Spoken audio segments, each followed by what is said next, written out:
Shukrani sana. Swali la kwanza, ndugu yetu katika imani, Allah muhifadhi, asema utaratibu wa nyiradi ziko zimethibiti na ziko wanazosoma katika vitabu.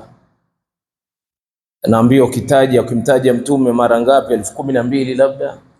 Hii ni mujarabu, utapata kitu fulani. Kumtaja Allah mara 100 ngapi huko? Mara 100,000. Ndugu zangu, masaili ya ibada ni tawqifia. Tawqifia ma warada al-kitabi wa sunna, ni kile kilichopokelewa katika kitabu na sunna.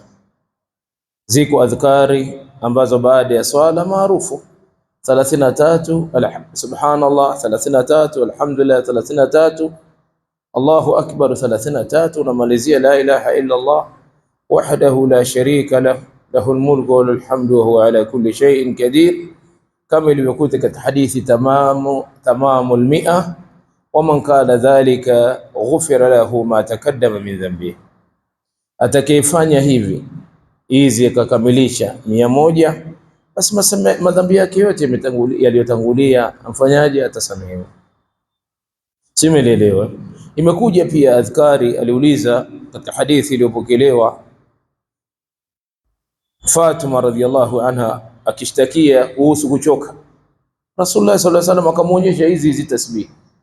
Simelelewa tasbih hizi. Sasa utaratibu wa kupanga mara 4,444 nne au moja 1,100 au 11,100 kadha. Utaratibu huu asili yake ni utaratibu huu ni akili za watu na fikra za watu, sio katika sheria wala katika ibada.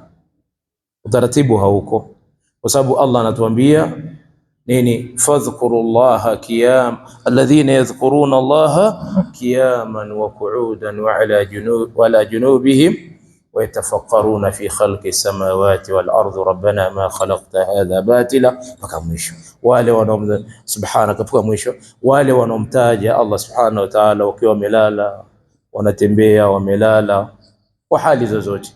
Kwa hiyo bwana, nataka kumdhukuru Allah, mtaje Allah vile unavyoweza wewe. Hakuna idadi maalum, hakuna ibadi maalum ya kwamba zinatakiwa zifike kadhaa. Ukitaka kumsalia mtume, msalie mtume. Fursa sasa ni kumsalia mtume, msalie mtume.